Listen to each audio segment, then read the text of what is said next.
Hello and welcome to Big Orbit's first YouTube video. Today we're going to be doing an unboxing of the brand new game from Fantasy Flight, Star Wars Armada. Ta-da! My name is Simon and I'm joined by Mick, who'll be helping me do this unboxing video. So let's get started. So let's take this lid off and let's start digging into this box of wonder. So the first thing we should take note of is the books. So in here you get the Learn to Play and a rules reference. So Learn to Play gives you a nice introduction to the game, explains all the components, gives you a very nicely detailed guide on how to construct all the various components, and there's a lot of constructing in this before you start playing. Lots of dials. You go through a learning scenario and then just obviously go through some of the more complex and additional rules. Unlike X-Wing, which is Fantasy Flight's other Star Wars game, the game is much more objective based, so there's a lot more to go through there. And then there's incredibly useful rules reference, fantastic for when you're playing the game. Again, inside it just goes into the details of what each term and phase means, and on the back a nice breakdown of the term. So those are the rules. Nice little pamphlet explaining all the other products. Imperial Assault, another very good game. So let's dig into the meat of this box. So first things first, let's go through the miniatures. Come on, that's what everyone wants to see. Oh yes. See, it's all well protected under the plastic casing there, so don't have to worry too much about models getting damaged. Yep, and in this pack we get a CR-90, a Nebulon B, and a Victory class Star Destroyer. So I'll show you the Victory class first. Let's pop it out of its protective shell. So here we go. So this is the Victory class. It's one of the smallest Star Destroyers, but still no. 800 to 900 meters long. Exactly. It's no less formidable for it though. So there we go.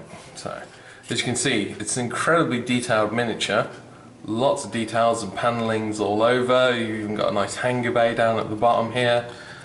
I'm quite impressed with the engine flare that they've actually painted in, which is one of my gripe of the large ships from X-Wing game. Yeah, say even the X-Wing miniatures themselves, they've just always missed the engine, haven't they? Yes. Yes, they do. Okay, so that's the Victory class. Okay. I'll pull out the CR-90 Corvette. Once again, heavily protected. Pop it out of that plastic hell. Take it out of its plastic prison. Right, we'll just have a closer look here. Although I do have a gripe about the scale here. As you can see, that's... only joking. That's from the X-Wing game. If we have a closer look, they've done very good ink work all over the model. I've got the red stripes from the Tantive 4. And once again, they've painted a very good engine flare on as well. Nice deep orange. And we'll have a look at the Nebulon B here. It's a ship that's 300 meters long. It's got about a dozen starfighter cannons and turbo lasers. Once again, it's very well detailed. However, I do have a gripe of the engine part from the frigate. It has got the engine flare on, but it doesn't look like it's been inked very well. But then a little bit of brown or black ink should be able to fix that. Yeah, so we take a look. I mean, this is probably one of the miniatures at the set that we're least impressed with, unfortunately. The paint job looks unfinished, to be honest. That's right. I mean, the model's very nicely detailed, there's lots of nice little bits on it, but unfortunately just the general feel of it compared to the other two, it generally feels unfinished, doesn't it? That's correct. Let's have a look at the size of the models themselves. Look for the Victory class Star Destroyer. It weighs about, I do apologise. The length is about 5¼ inches long, or 14 centimeters. So that's comparing it in size sort of to it's almost a Falcon size, isn't it? Yeah, that's right. Yeah, it's also about 3.5 inches wide or 9 centimeters wide. The Nebulon B, have a look here, is 3.5 inches long. And the CR90 Corellian Corvette is about 2.25 inches. So obviously these ships don't just sit on their own, so they do have flight stands if you'd like to give that a quick assembly. That's no problem.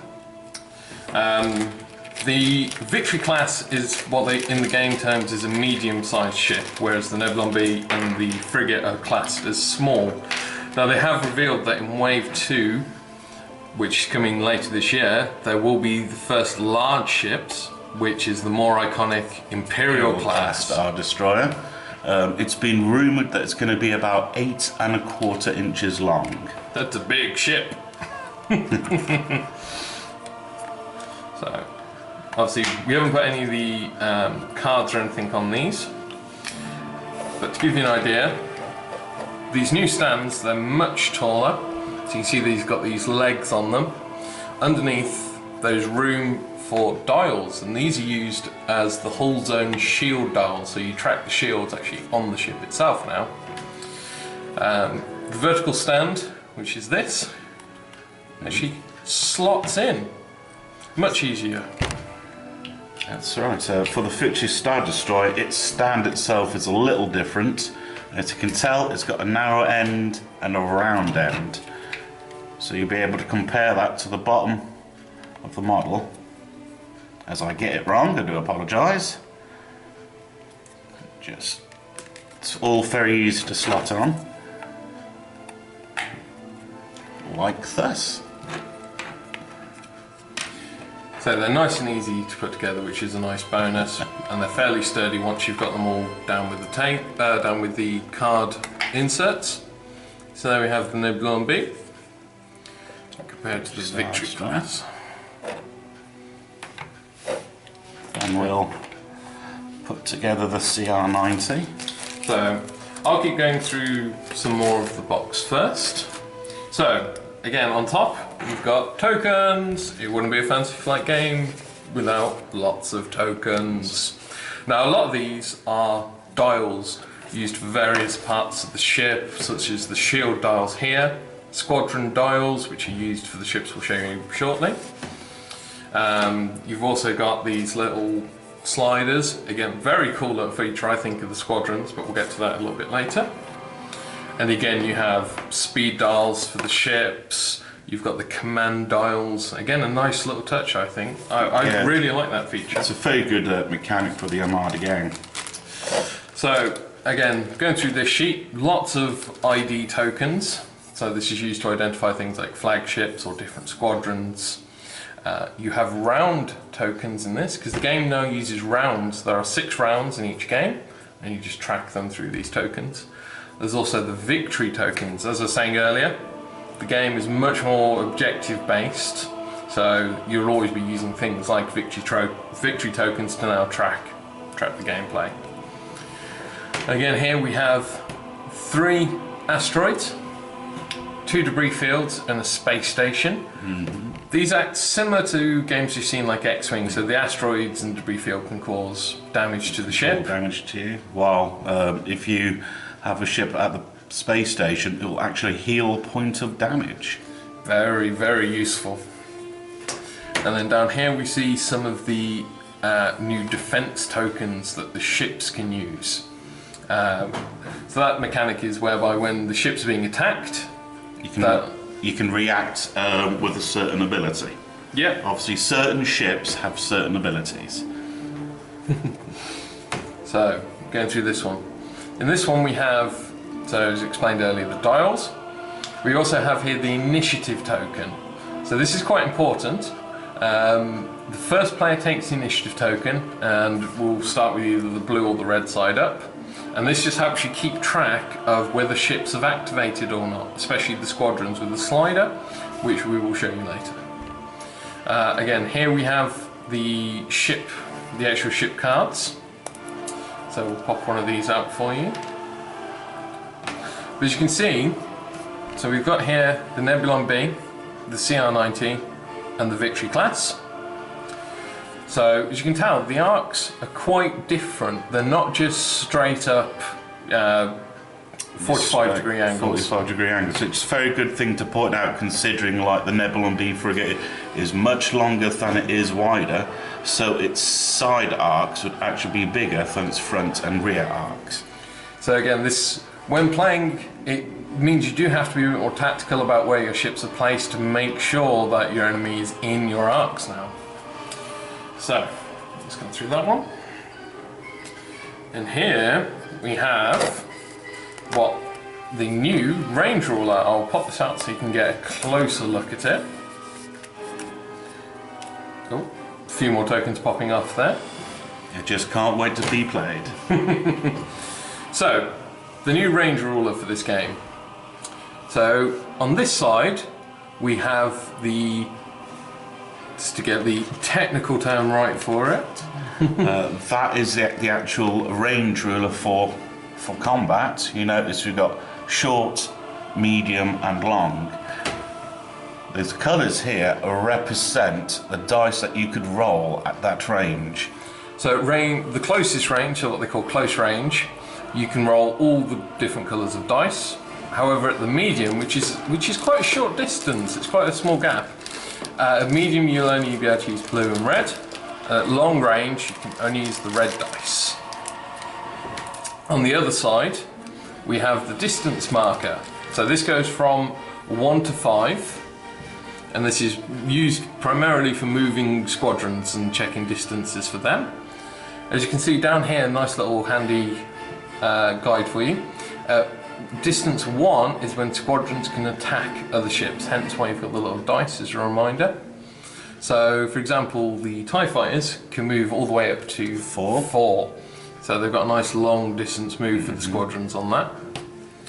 So there we go. So, seeing as we're speaking about squadrons, let's take a delve into the box and find some more of these components. So, hand those to you. Yeah. So I'll show you the miniatures first. In the core set, you get TIE fighters and X-Wings. In future expansions, there will be things such as TIE Advance, TIE Interceptors, B-Wings and Y-Wings. But for the core set, you just get these little guys. So they are quite small. I have to hold that right up to the camera so you can see. Yep. The detail on them's not that much, but with a nice little quick paint job, you'll be able to improve their appearance. Yeah, so I've seen some nice little paint jobs already online, even though the game's only been available for a few days. People just adding little red stripes to the X-Wings or painting in the panels on the TIE fighters. So again, I'll try and hold this up so you can see it without my fingers getting in the way. These are tiny ships. If we compare it to this, so here we have our Victory class. This is tiny, tiny little miniature. Now on each stand you will get 3 of them on each stand, so they don't look too shadowed in the game. I will show you an example of a fully assembled squadron. Now looking through this set, we seem to have gotten some really nice miniatures for the squadrons. None of them look in any way sort of damaged or worn or anything, but I have seen some unfortunate reports online of people with bent X-Wing noses or bent in TIE Fighter panels, which is a shame to hear, but with something so small you can kind of understand. Now the Squadron Base itself comes in several parts. You've got the base itself, and you then put this part in between the 2 notches there. As you can see, you can use that to move around so you can be able to find out whether you have activated that squadron during the turn. You then put its squadron dial on. The numbers here represent on how many hits it can take before it's blown up. Then put that on top. Then you've got the bottom stand. If you notice, there's a nice little arrow on top that you can put my already assembled TIE squadron on. Put that on their top. Now, if you'll also notice, if you look at the bottom of the base, and the bottom of the base stand, that it's shaped very similar to the X-Wing fighters. Then you've got to carefully line it up. So I mean, as with X-Wing and other games Fantasy Flight have done, all of the stands have sort of little wedges and shapes and ways to make sure that you only line it up the right way. So if it doesn't fit, don't force it. Yep. Of course, if you are that worried, don't be too scared to use a needle file. Yeah. Now that it's all fully assembled, the activation marker, you can easily move about, and you can move the top dial to represent how many hits the squadron has got. So everything, again, unlike X-Wing, which is the game we will probably compare to the most, a lot of this game is tracked on the actual models themselves. Now during gameplay it does mean you have to be a bit careful about knocking miniatures, but generally I think it's quite a nice part of the game is the fact that, you know, the shields are tracked on the ship themselves, the damage is tracked on the squadrons. I think it's a nice touch. Yeah, even though like FFG do tend to go a little crazy with the tokens, just a little. It looks like they actually probably took some advice from the customers themselves and not go too crazy. It's like there was 3 sheets of tokens here. Yep, 3 whole sheets of token. So in my opinion, that's actually not too bad. No, I mean they could have done a lot worse, and to be fair to Fantasy Flight, they have in the past gone incredibly overboard with them. Just to come back to the squadron stands, there are a couple of different variants on how the ships are lined up, which I like. Not all of them are exactly the same, so you do get a nice bit of variance between your ships, which we always like to see. So if I can just get this into here, show you. So for example, on this ship, you can see them in a nice little vertical V shape, whereas here, the TIE fighters are in a horizontal shape. Well, we've got a diagonal horizontal shape there, so you know you can put them in as many different poses as you so desire. Yeah. I have you now. That's when the expansion comes up, Mick. Never wait that long.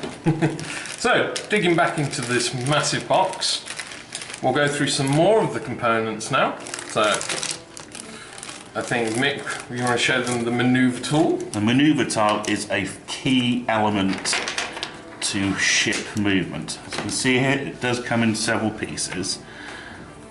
So I'll just be extra quick to slip them on. There we go. That's one. That's two.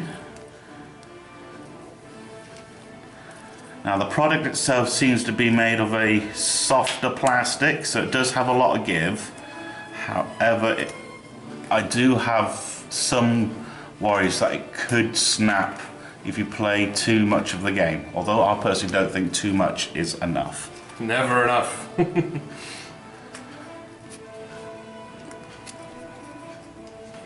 So we're just quickly doing a little bit of building.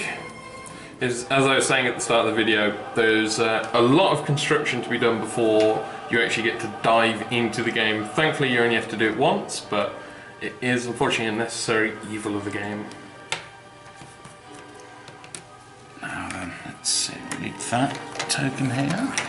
Yep. We need this token here. While Mick carries on building the maneuver tool, I'll just explain to you another new part of the game, which is the command dials. So to activate ships in this one, you place these command dials. So there we go. So underneath, every ship has the same set of 4 commands. As you can see at the top, that's navigate, squadron, concentrated fire, and repair. Now each of these commands does something different in the game. So navigate allows you to get additional movements, additional what they call yaw, which are clicks on the stick. Squadron activates more of your little fighter squadrons. Firepower gives you additional dice, and repair lets you get those valuable shields and hull back. What I really like is, for example, the Victory class Star Destroyer in the game uses 3 command dials.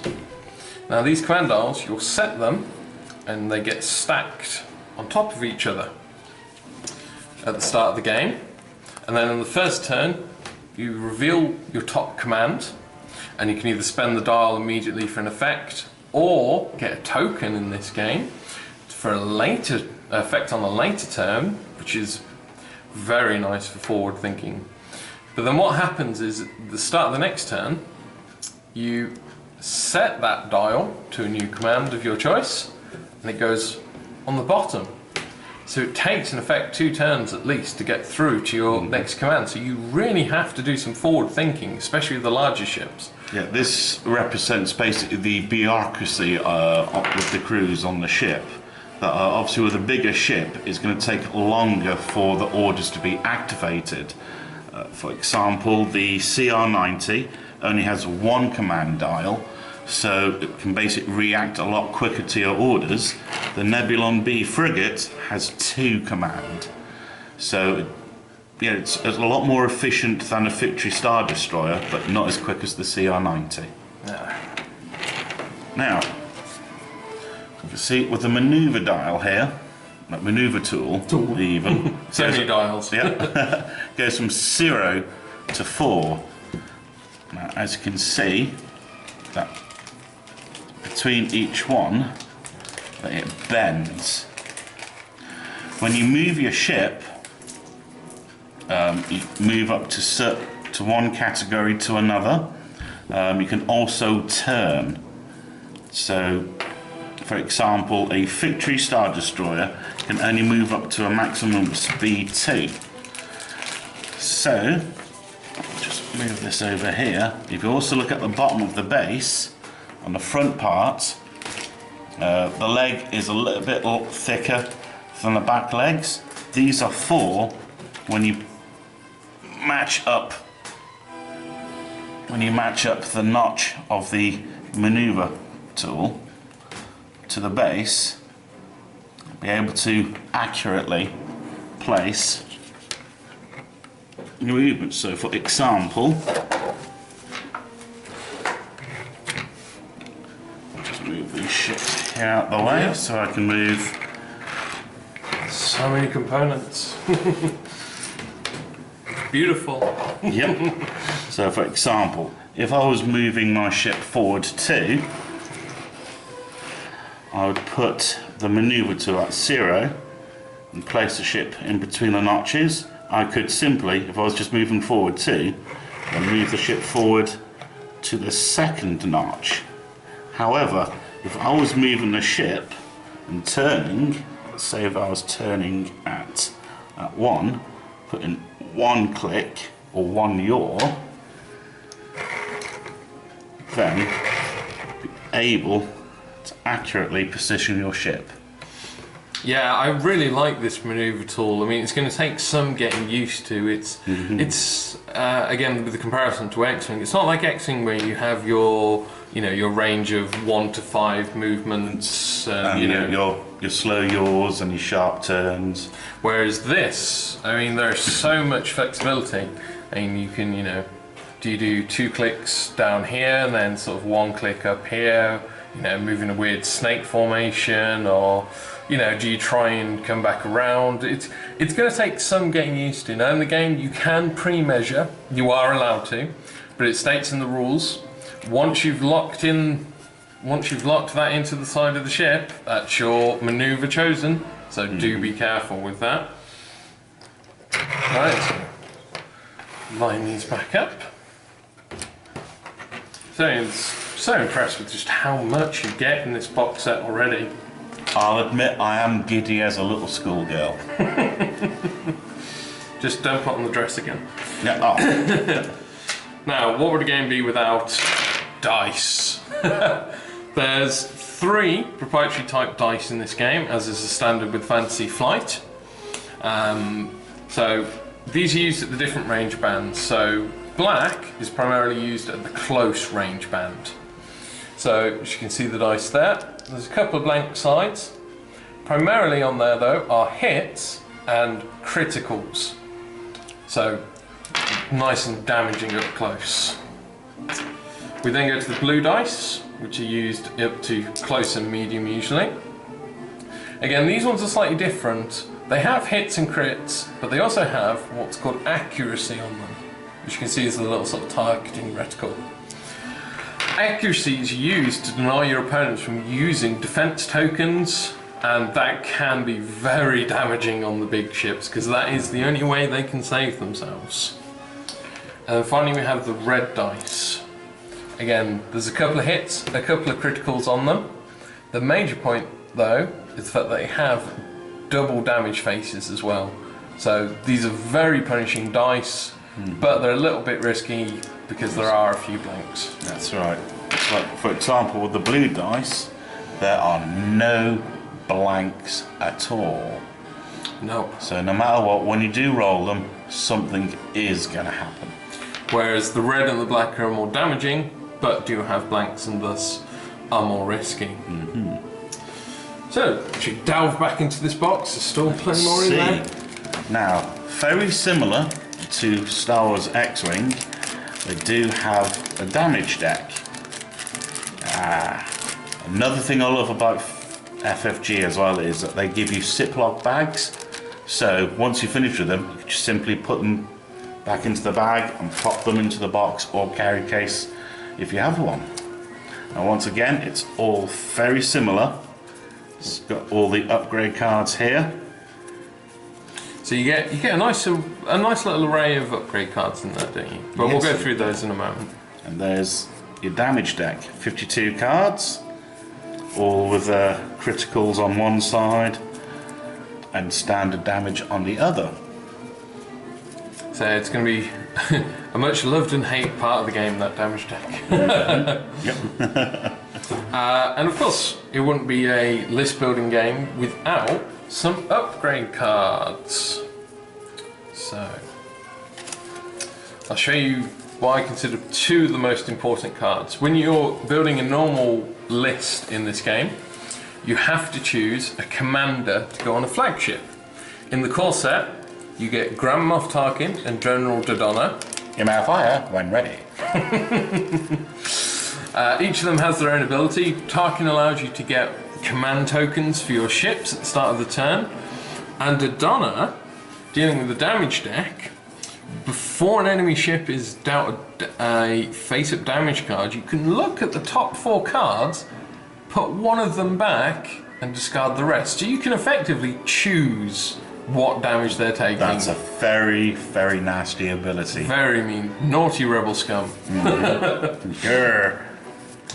In the game, so with the remainder of the upgrade cards, we have.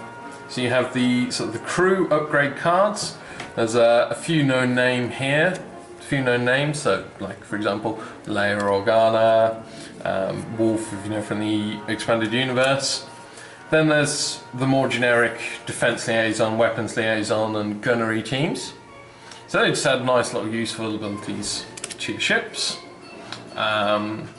We have some more here. So we have, for example, engineering and nav teams, and the electronic countermeasures. So this is going to more into the sort of the utility cards.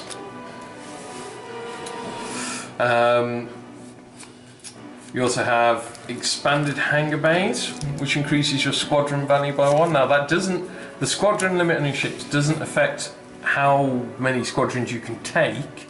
It's how many you can activate using the squadron command.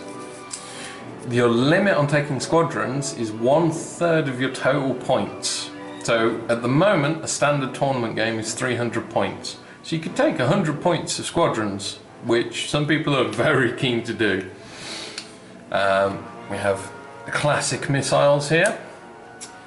Overload pulse, because everyone loves ion cannons. Yeah, matter.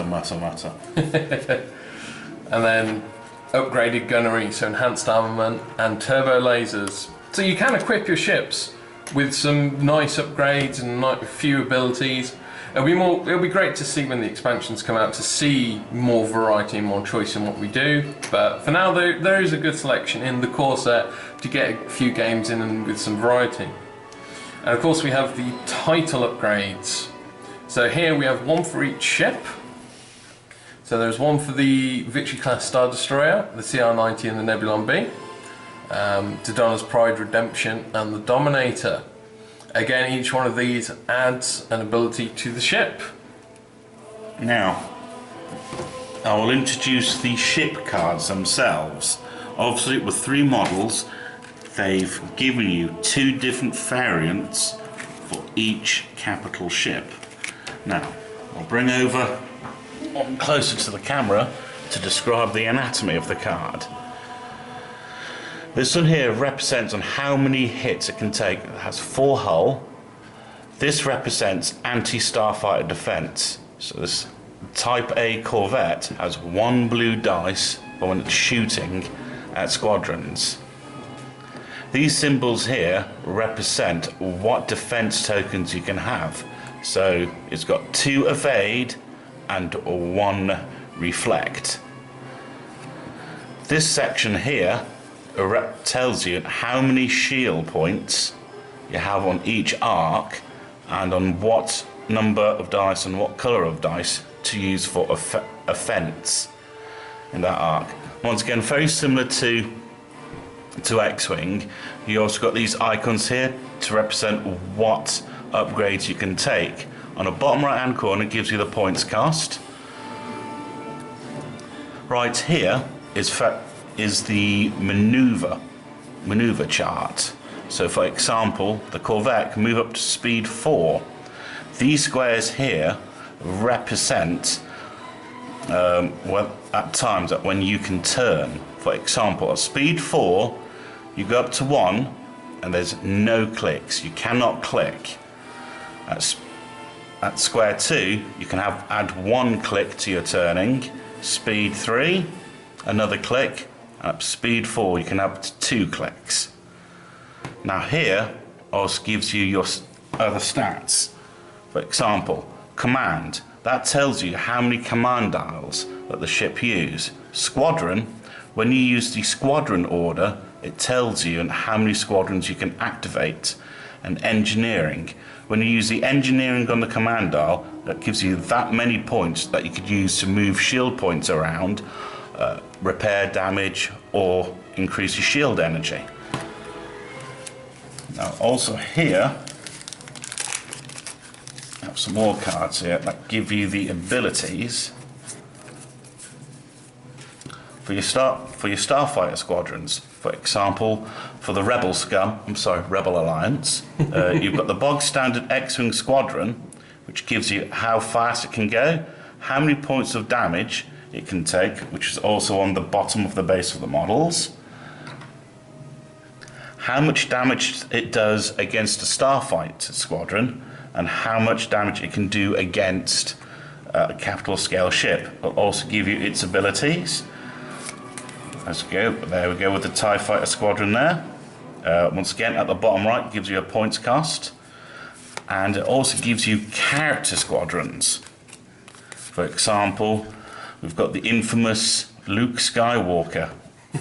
Very similar points to the squadron. It also has its own defense tokens here. These ones represent that if you spend 1, you half the damage that it takes. Once again, it gets in more additional abilities. And then we have for the New Order, the Galactic Empire, we've got Howl Runner here, who's got more abilities as well, and new defense tokens. Also, as we know, as we have mentioned at the start, that this is more of an objective base. There are 3 different categories of objectives here. So we've got an offensive objective, a defensive objective, grey, and yellow is general. It's sort of navigational stuff, isn't it? Yeah, that's correct. And each one basically tells you how to set up the game and what the winning conditions are. So we have a look here at fire lanes here. So the way the objectives work in this is, so if you return to a standard 300-point game, you and your opponent both before the start of the game will have selected one of each type of objective, preferably something which suits your list and is key for your victory. Sorry, helps you to achieve victory. So, you'd each choose one of the objective each. You'll have 3 each. And when you turn up and start playing, whoever is first player will then select one of his opponent's objectives, and that becomes the objective for the game. Initiative will be done in this game is the lowest points becomes first player, and if they're the same, then it's the classic roll-off. So it's going to be interesting to see, you know, how these objectives sort of change the game and change the way people play. I think it's going to be it's going to feel very different from X-Wing. Mm-hmm. So the other cards that they give here as well are basically what we like to call cheat sheets. These basically give you like a brief rundown on like what the commands do, what the defense tokens do, and they give you 2 of each, 1 for each player. That I quite like as well. Yeah. So overall, this core set it's a great way to get into the game. It is a good start. I feel that Fantasy Flight have given us a lot of components. There's a lot in the box to go through. There's a good amount of variety for a few games. Of course, we're excited for Wave 1 to come out though. Yeah, that should come out within 8 weeks from what I hear. So it's going to be good once Wave 1 arrives, and I hope this game does go far. It looks very good. I'm very impressed with all the components you get in the box. There is so much in here. I mean, you know, 3 different sheets of tokens, all the ship tokens, all the cards, the upgrades, the models, the squadrons, the maneuver tiles, the maneuver tools. There's a lot you get in this box set. It's fantastic. It may look very scary to look at first, but basically just take it 1 step at a time. They do give you a tutorial game in the rule book. All you have to do is just follow that, and you'll be able to catch up on the basics, and eventually you'll be a lot more confident in playing the game. So I'll just give you a quick sweep down with the camera just to show you there's so much more here that you can see. So to show you some more of the upgrade cards down there and the ship cards. Yeah, there's loads in this box set. Right then, I think that's going to be everything for this unboxing.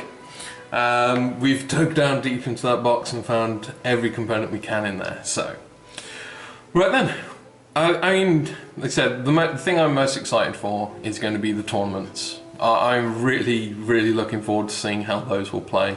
We'll be running them in store, and I'm looking forward to running them. I'm actually hoping to win for a change as well, so hopefully, with me playing the imps, yes, I should win. Touch wood.